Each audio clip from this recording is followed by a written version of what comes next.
Fala pessoal, tudo bem? Sejam bem-vindos ao canal. Se está aqui pela primeira vez, eu peço que você patrocine esse canal. Isso mesmo. Como é que você vai patrocinar? Se inscrevendo. Você faz sua inscrição aqui no canal, deixa o seu joinha, o seu comentário e compartilhe nas suas redes sociais. Vamos falar sobre política nacional. Que assunto chato, né? Bem, eu vou concordar com você. Realmente falar de política, principalmente se você vai falar de política partidária, é algo enfadonho até, né? Falar de Lula, falar de Bolsonaro, falar de Dilma, de Temer, ou mesmo de um político local da sua região, termina por vezes sendo algo enfadonho, cansativo e desestimulante também. Até porque, em alguns pontos, esses políticos eles são bem parecidos, né? Eles não mudam muito de um para o outro. Bem, mas ser cidadão é se interessar por temas de interesse nacional, regional e local. Ser cidadão é participar ativamente da vida pública do seu país, da sua região, do seu município, da sua comunidade. A cidadania é algo que você não pode abrir mão, não deve abrir mão, pois a partir desse, desse direito, né, e dessa capacidade de exercer a cidadania que você tem, é que você pode mudar realidades. Então, parece um pouco assim utópico, meio filosófico, não muito tangível, né? Ou seja, não é possível você pegar, sentir essa ideia de cidadania. Mas vamos a um exemplo prático, clássico. Digamos que na escola onde o seu filho frequenta, escola pública, certo? Esteja há alguns dias faltando água. E, em razão dessa falta de água, as aulas foram suspensas. Mas o problema é bem simples. De repente, não precisa de uma grande quantidade de dinheiro para resolver esse problema. Talvez um cano que quebrou, mas por uma questão circunstancial, não foi consertado com a rapidez, né, que nós gostaríamos que acontecesse as coisas no serviço público. E daí, veja que com um sentimento de cidadania, você pode tomar algumas atitudes, como por exemplo, procurar um vereador da sua cidade para que ele faça uma intervenção junto à prefeitura no sentido de consertar a parte hidráulica da escola, ou a depender do nível, né, de dificuldade, se for um nível mais simples, uma pequena peça que precisa ser comprada, você mesmo, cidadão, por entender a importância da escola para a comunidade, pode reunir-se e junto fazer uma intervenção direta junto à diretoria da escola para a resolução do problema. Isso é cidadania, ou seja, é buscar soluções para problemas comuns. E nesse processo, a política ela se encaixa perfeitamente. Por quê? Em determinados tipos de problemas, eles requerem um alto grau de complexidade na sua resolução, ou seja, é uma resolução, não é uma resolução tão simples. E aí a política entra justamente porque nós fazemos a delegação a pessoas que expõem os seus nomes, que dão os seus nomes para um processo de eleição e tal, e nós vamos lá e votamos e confiamos nessas pessoas. Paralelo a isso, nós contribuímos, né, de maneira imposta com taxas, com tributos, para que essas pessoas que foram eleitas possam gerir esses recursos e retornar em benefício para nós cidadãos. Então veja que ser cidadão vai desde um ato simples, como esse exemplo que eu coloquei, uma intervenção na escola, ajudando na resolução de problemas, como também quando nós delegamos através do voto o direito de uma pessoa sentar numa cadeira de vereador, de prefeito, de governador, deputados estaduais ou federais, e senadores e até presidente da República. Esse processo todo Por que eu estou tentando articular essa nossa conversa com esse viés, com essa pegada? Para que você possa compreender a sua importância dentro desse contexto. Apenas um indivíduo pode parecer algo dispensável, que não é notado, que não é percebido. Mas a junção de esforços vai fazer com que, nesse processo de exercer a sua cidadania, você possa ser ouvido. É por isso que nós estamos aqui nas redes sociais. Eu poderia muito bem não estar gravando vídeo aqui ou estar tocando a minha vida profissional, familiar, sem estar nesse processo de exposição que hoje eu tenho consciência que estou exposto, sim. Pois estou dando a minha opinião e muitas pessoas, apesar de terem opiniões e terem capacidade de comentar temas importantes, não fazem. Não fazem por não acreditar mais no Brasil, inclusive. Bem, então dentro desse processo todo de construção de cidadania, as nossas ações elas são muito importantes, assim como as nossas omissões têm também resultados danosos para o nosso convívio social. Então, resolvido o problema da escola, o fornecimento de água à escola foi restabelecido, as aulas retornam à normalidade. Veja, um exemplo simples, básico, mas que pode ser levado a um exemplo maior, um exemplo que envolve mais pessoas, de cunho mais complexo, etc. Isso é política. Isso é cidadania, certo? Então você não está fora desse processo. É o contrário. Você está inserido nesse processo político. Onde nós queremos chegar? Chamar a sua atenção, mais uma vez, para um detalhe importante. O Brasil, ele enfrenta um processo, nesse exato momento da história do país, que eu diria que é um dos mais graves, pois nós vivemos nesse exato momento algo que está fazendo com que os brasileiros passem a desacreditar das instituições e dos seus representantes num processo muito acelerado. Muito acelerado. Ou seja, à medida que a cidadania exige de nós compromisso com o coletivo, compromisso com a nossa comunidade, com o nosso país, com o nosso estado, enfim. Esse compromisso compartilhado, esses cidadãos esperam o retorno por parte das autoridades constituídas através do voto ou não. Ou não.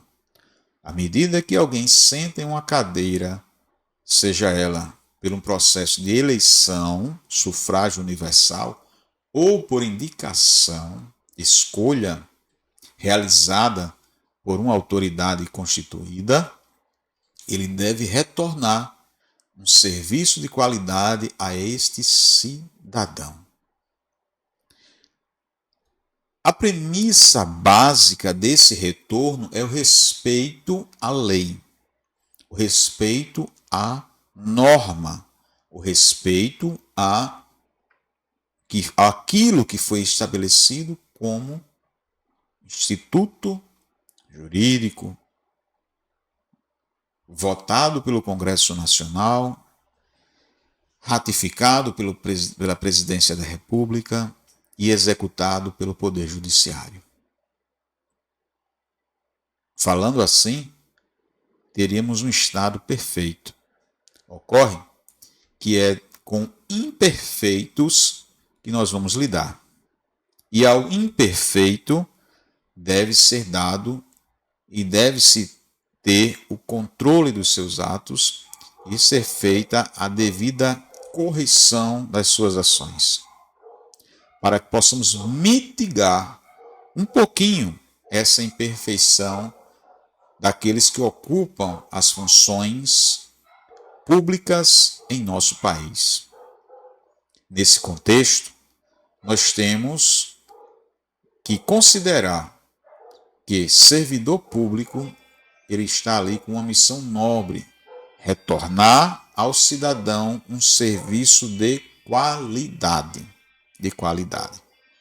Pois bem, é nesse prisma que você tem que analisar a escolha dos seus candidatos.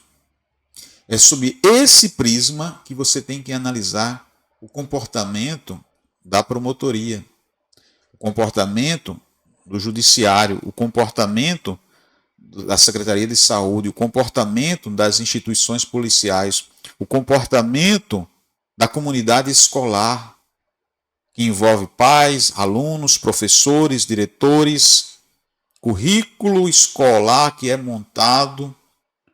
Será que esse currículo escolar está atendendo aos interesses realmente, de fato, de formar pessoas com capacidade técnica, intelectual, de terem um futuro, vou usar essa expressão, garantido, em razão da sua capacidade formativa anterior? Então, toda essa reflexão, ela tem que ser feita por nós. Pois é a partir desse entendimento, desse envolvimento nosso, que alguns comportamentos por parte dos ocupantes de cargos eletivos ou indicados, eles vão agora agir. Bem, mas no mundo real, o que é que nós temos hoje no Brasil? Nós temos uma verdadeira confusão, principalmente diante dos posicionamentos da mais alta corte do nosso país. Veja só, eu não quero aqui focar em uma figura isolada. Não precisa esconder de ninguém que hoje a Suprema Corte do Brasil tem algumas figuras que são verdadeiras celebridades, seja no sentido pejorativo ou mesmo por parte de alguns que admiram esse comportamento, algo positivo. Então, essas celebridades ou pseudo-celebridades que não deveriam existir na justiça brasileira, não é algo novo, não é algo que eu diria que nunca foi visto, mas à medida que as redes sociais crescem, essas celebridades elas começam a se destacar. Elas são, eu diria, o anonimato, né? Se é que a gente pode dizer que um ministro da Suprema Corte possa ser alguém anônimo. Mas até certo ponto era. Quando nós não tínhamos esse boom da internet, esse boom das redes sociais, e se limitávamos apenas ao ouvir no rádio, ler em um jornal ou revista, ou mesmo assistir pelo telejornal, é que você conhecia quem era um ministro do STF, esporadicamente, muito esporadicamente, um ministro do STJ, muito menos sabíamos quem era um desembargador federal. Talvez um desembargador estadual, pela proximidade, houvéssemos tido a oportunidade de ouvir falar pelo menos o seu nome uma vez. Mas hoje se destaca no Brasil os ministros do STF, porque eles têm uma postura não de recato, eles não têm uma postura de pessoas comedidas, eles têm uma postura de políticos. Exatamente, de políticos. E essa postura de político faz com que eles ganhem ainda mais notoriedade, dada a relevância das funções públicas que eles exercem. Bem, aí você pode perguntar, mas a gente começou conversando sobre escola, sobre reforma de escola, sobre participação, né? Sobre envolvimento com a comunidade, resolução de problemas, e você já está falando de ministro do STF? Justamente. Pois as decisões tomadas por essas altas autoridades da República vão interferir diretamente na sua e na minha vida. E se essas pessoas não tiverem como norte em suas decisões a legislação, o respeito à lei e a consideração por você, cidadão, e por mim, serão decisões que poderão destruir a nossa cidadania.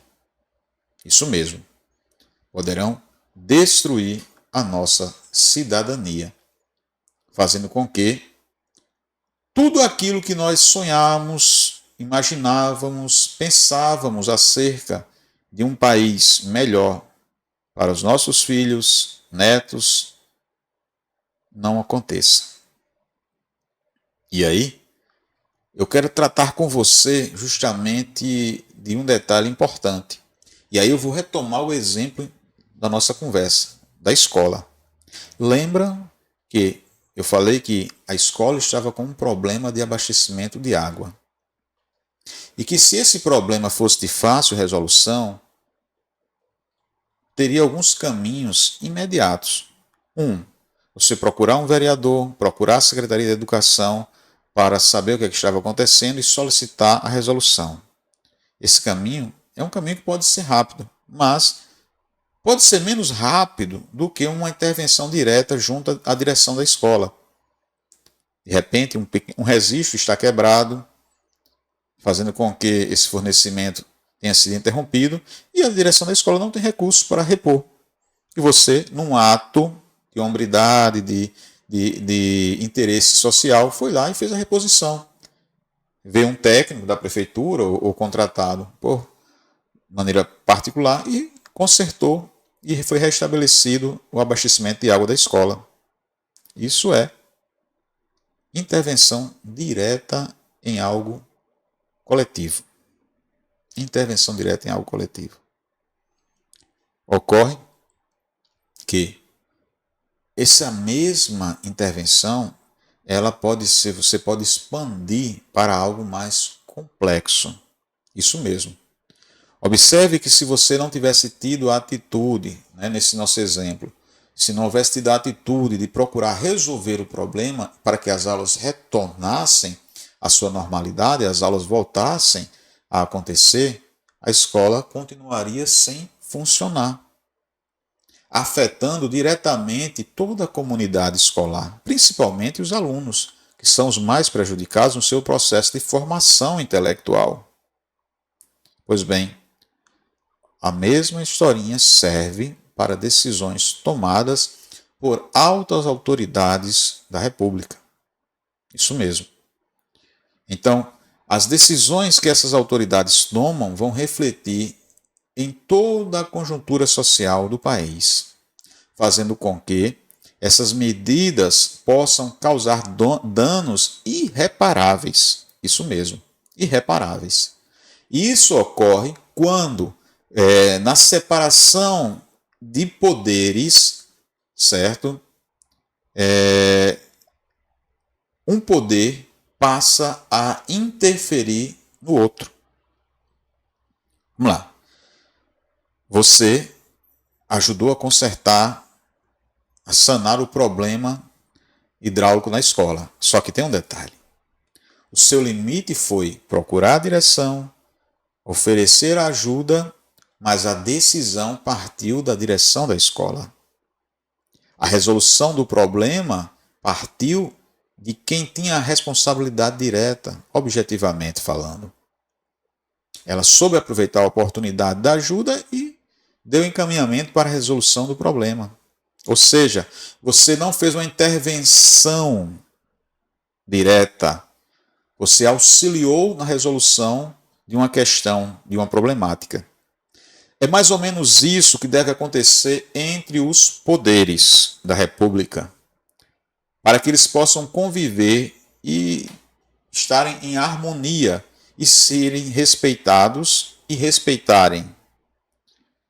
O que eu quero chamar a sua atenção é que nesse processo de glamourização, acho que é essa palavra, ou de transformar autoridades em celebridades, começam a existir e a acontecer coisas que destoam, tá certo? Das competências originais, primárias de cada um desses entes ou desses poderes da República. E aqui entra um pequeno e grande detalhe, importante detalhe.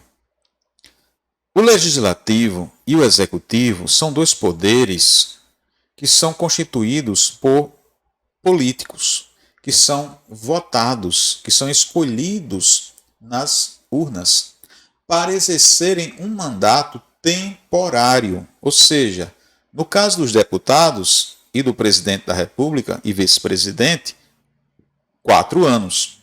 No caso dos senadores, 8 anos. Mas são cargos temporários. No caso dos ministros do STF, que representam um dos 3 poderes, são cargos vitalícios. Isso mesmo. Não são nem permanentes, eles são vitalícios. Então, observe que você começa a ver uma descompensação de poder. Isso mesmo. A balança, ela começa a pesar mais para um lado do que para o outro. Quando o assunto é poder. Poder de fato e de direito.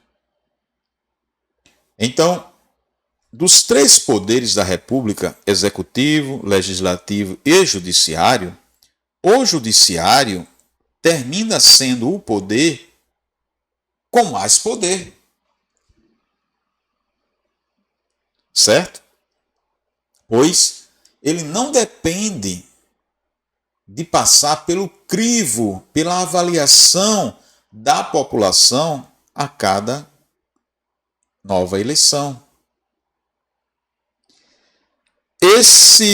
Essa característica vai fazer com que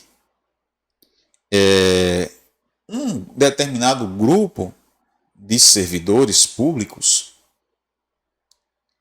assumam uma postura que não lhes obrigue a prestar contas. Pois eles não serão avaliados daqui a 4 anos, daqui a 8 anos, daqui a 10 anos. Eles não serão avaliados nunca. Nunca. Mas eles representam o poder. O que eu quero chamar a atenção aqui é para um detalhe.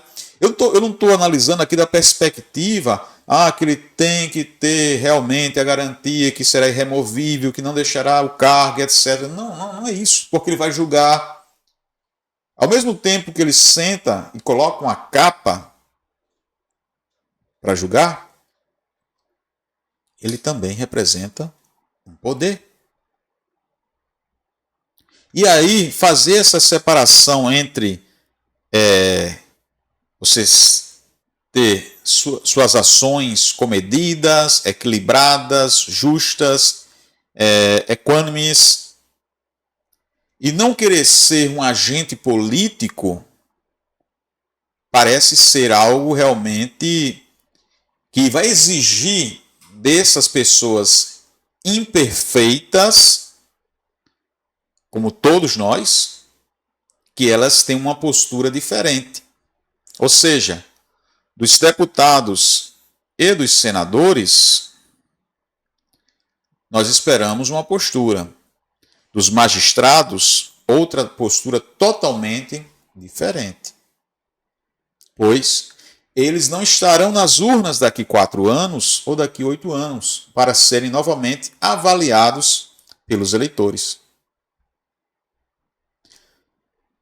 Por isso que a interação entre ocupantes de cargo importantes na República, seja no Poder Executivo, Legislativo e Judiciário, precisam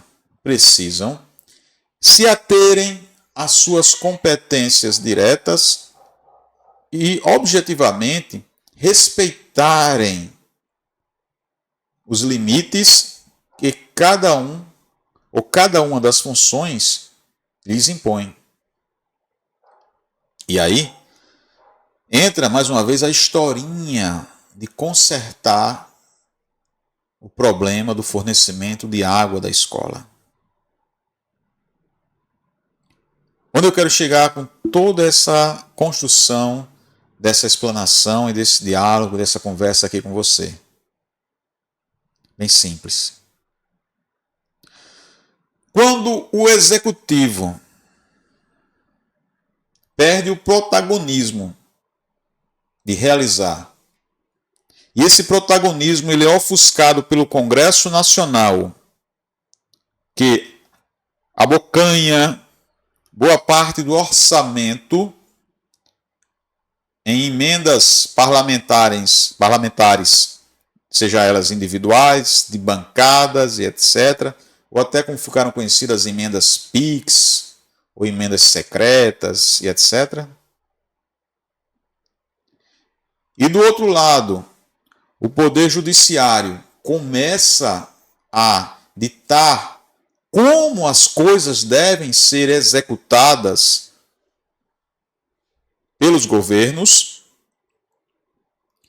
Nós entramos em um processo de autodestruição. Calma. Você pode achar que eu estou sendo radical em usar essa expressão, processo de autodestruição. Mas, se você parar para refletir, é isso que acontece. É isso que acontece.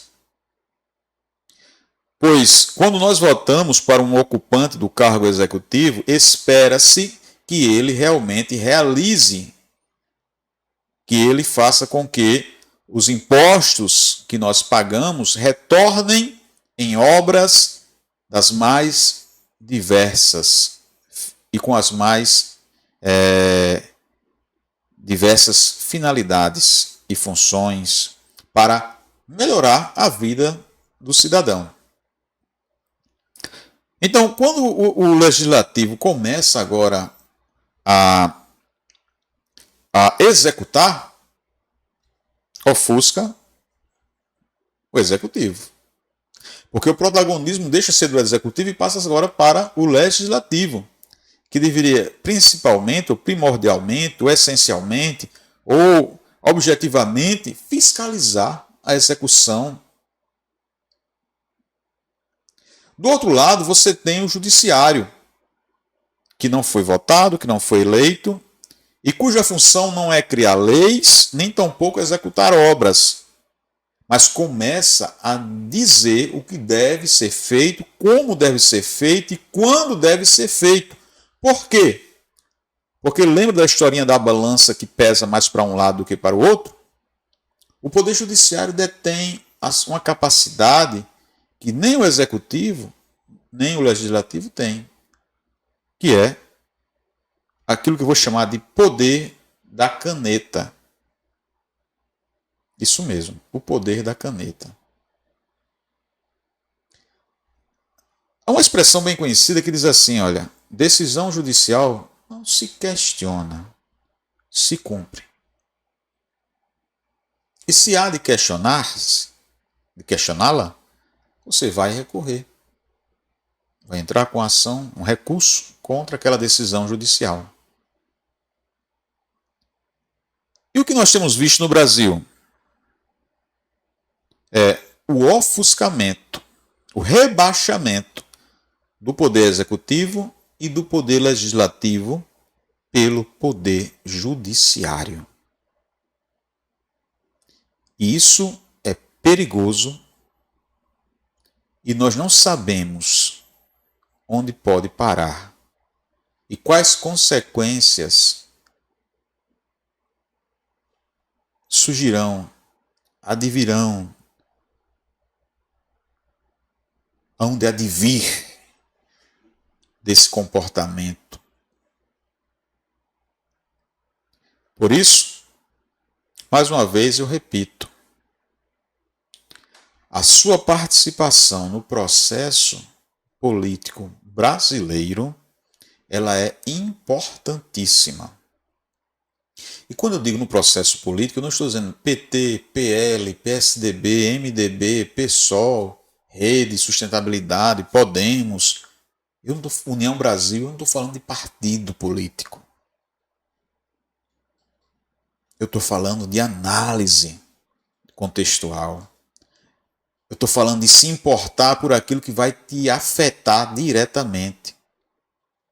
Eu usei o exemplo da escola para chamar a sua atenção para uma coisa aparentemente simples, que muitas vezes é muito fácil simplesmente criticar, do que eu ajudar a solucionar.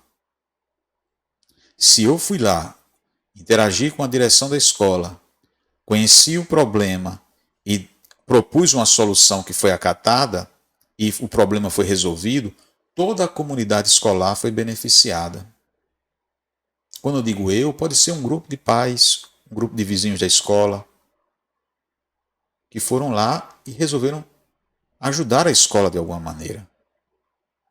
Aí você pode estar se perguntando, mas como eu vou fazer isso em nível tão complexo que envolve Congresso Nacional, Presidência da República e Supremo Tribunal Federal? Bem simples. Sabendo votar. Essa é a maneira como nós podemos ajudar a solucionar problemas em nível nacional. E aqui eu quero dizer uma coisa bem direta. O comportamento do STF, esse comportamento mais politiqueiro, ocorre em razão da fragilidade dos parlamentares que ocupam as cadeiras de senadores e deputados federais. Sim, pois eles, na sua grande maioria, têm problemas criminais na justiça. E esses embrulhos, esses embrólios, melhor dizendo, criminais, esses problemas que eles enfrentam, essas denúncias ou processos, elas terminam nas mãos dos ministros do STF. E aí, eles não irão de forma alguma confrontar qualquer ação do STF, mesmo que essa ação, e aqui eu quero abrir um parênteses, por mais que a vontade do ministro seja algo nobre, que queira realmente resolver um problema, ele não tem intenção nenhuma de prejudicar, mas ele não tem a competência para agir como muitas vezes age. Ou seja, assumindo uma função de executivo ou assumindo uma função de legislador. A sua competência é totalmente diferente. Mas a classe política ela é tão ruim, essa é a verdade, ela é tão péssima que ela fica ofuscada, que ela é incapaz de falar no mesmo nível com os ministros. Que, repito, nesse balanceamento do poder, eles têm muito mais poder.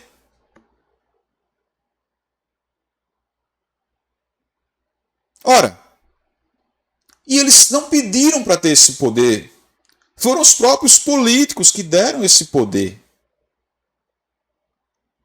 E quando sentam na cadeira de ministro, eles sentam com toda essa capacidade, essa potência de decisões, ou de decisão, ou de ação,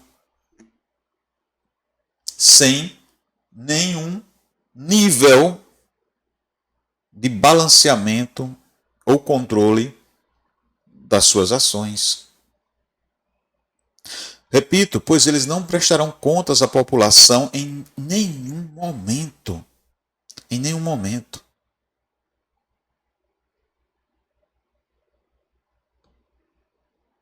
E isso afeta diretamente a todos nós. Talvez você se pergunte, mas não, você está propondo uma revanche, uma revolta contra a Suprema Corte? É o contrário. Eu não estou propondo nada disso. Inclusive, eu não quero nem entrar naquela ideia de impeachment de Alexandre de Moraes, impeachment de Gilmar Mendes, impeachment, sei lá, de Barroso. Nada disso. Essa história de impeachment, gente, tem mais um viés político. Vou repetir. Grave isso. Essa ideia de impeachment, ela tem mais um viés político do que objetivamente algo nobre. Eu não estou dizendo aqui que as ações tomadas por ministro A, B, C ou D foram corretas ou merecem a nossa consideração, o nosso aplauso. Não estou falando isso.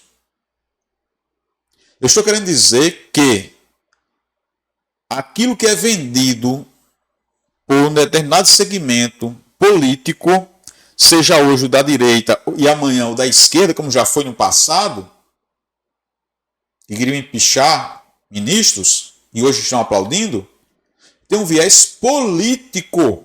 Ou seja, é falar para a massa, falar para o povão, uma mensagem que agrade os ouvidos daquelas pessoas que estão ansiosas pela resolução do problema.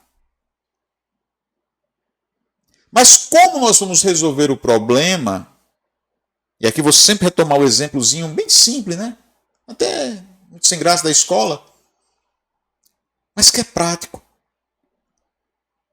Imagina o pai que ficou reclamando que não estava tendo aula, e que nem ao menos teve a iniciativa de ir na escola, conversar com o diretor e saber qual o motivo real da falta das aulas não estarem ocorrendo e etc. E como ele poderia resolver ou ajudar na solução do problema.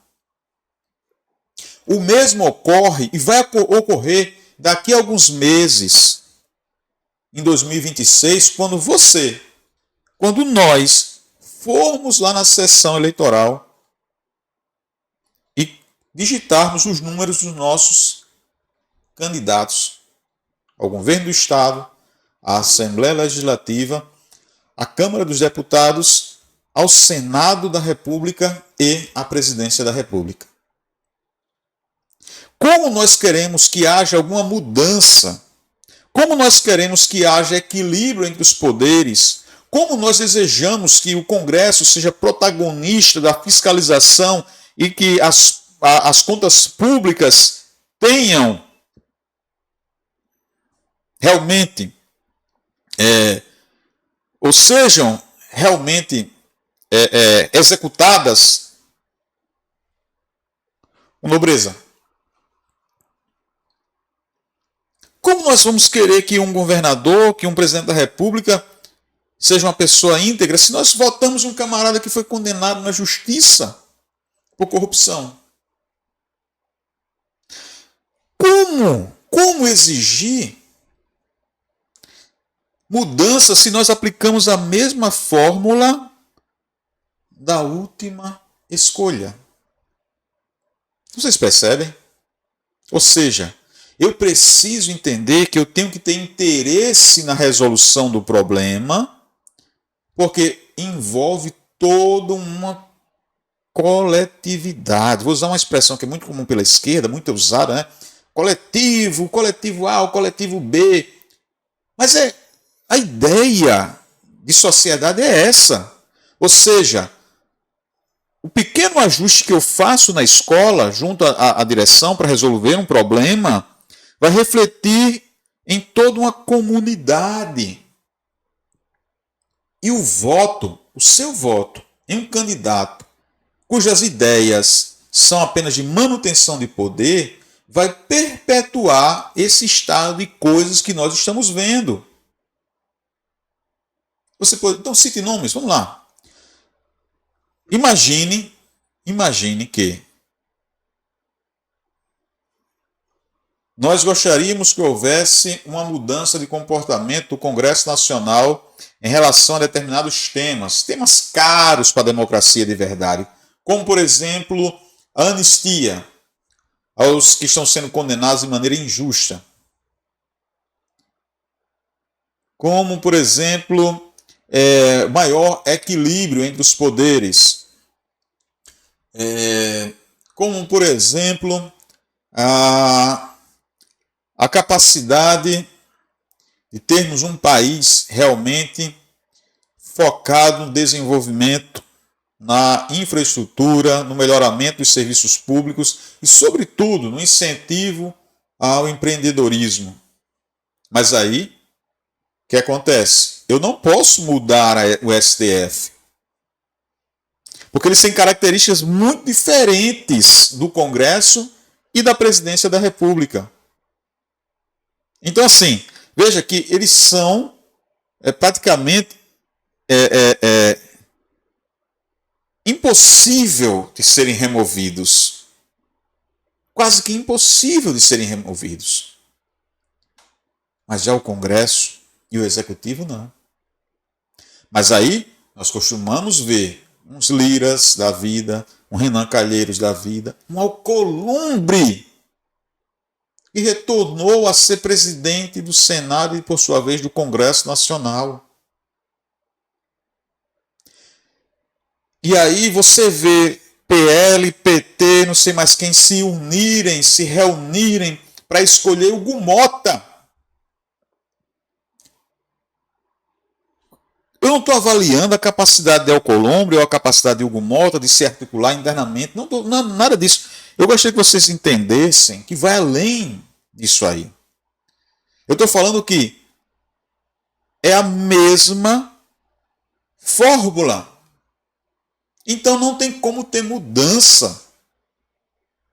Não tem como ter mudança se aquilo que nós estamos aplicando é a mesma coisa que foi feito em 1900, 1930, 1950, 1970, 90, 2020, 2025.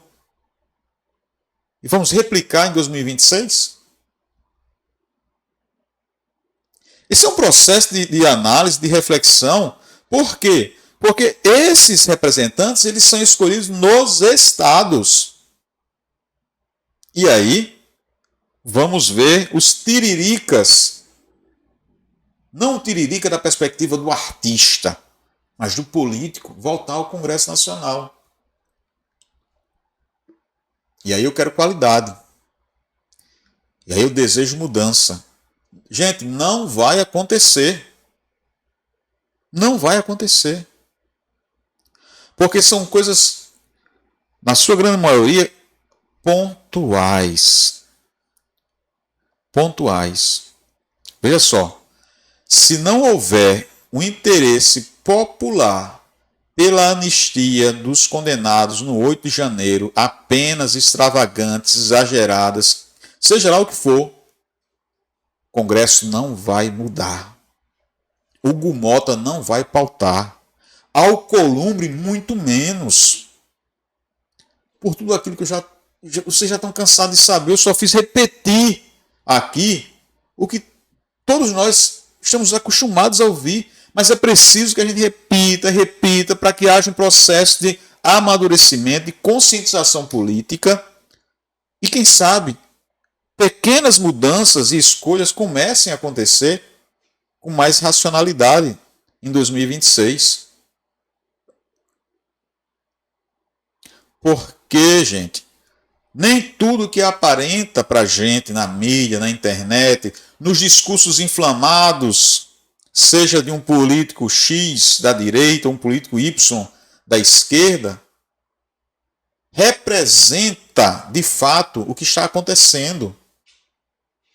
Então, esse processo de análise, ele se faz necessário nesse contexto. E aí, eu preciso ter o interesse de me dirigir ao diretor e saber como eu posso ajudar. E esse processo vai acontecer mais uma vez agora em 2026. É essa reflexão.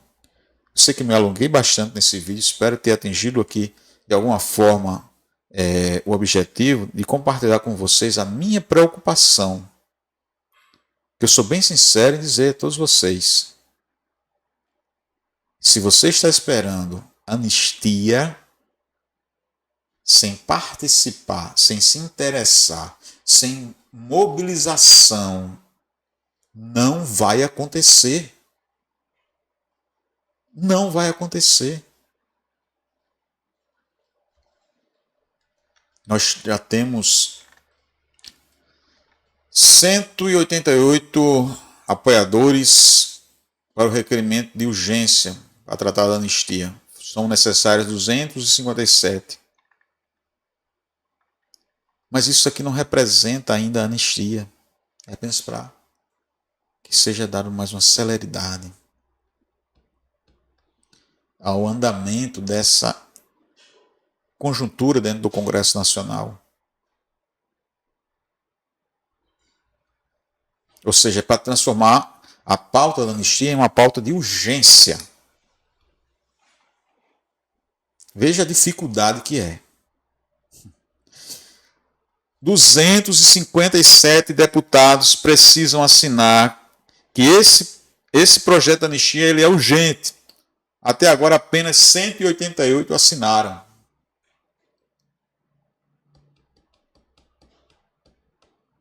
E ainda não é a anistia. É para dizer que esse projeto ele é urgente. Eu não quero desanimar, eu quero dizer que não necessariamente os votados vão representar a vontade dos que votaram. Eles precisam sentir que você está interessado na resolução do problema.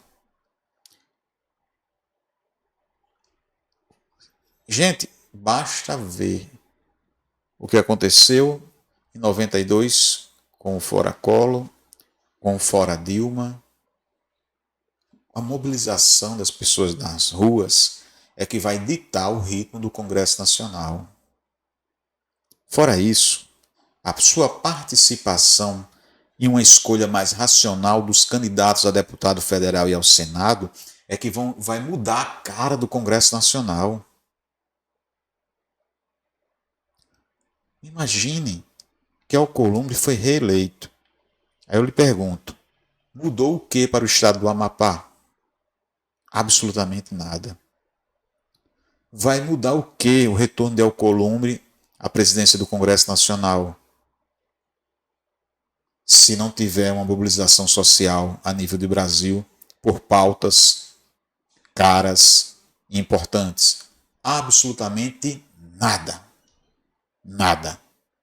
Por quê? Porque eles vão estar numa zona de conforto, eles vão estar bem relacionados com os ministros do STF, vai estar bem relacionado com a presidência da República, com o presidente da República, com autoridades de cortes superiores, com ministros do Tribunal de Contas, com governadores, com deputados, com outros políticos e toca a vida. E a escola vai continuar sem água. E os nossos filhos continuarão sem aula. Pois, à medida que nós não nos importamos em solucionar os problemas, ou o problema da falta de água, nós ganhamos um problema muito maior. A garantia de um futuro melhor, ela é tirada da gente. Forte abraço e até o nosso próximo encontro aqui no canal.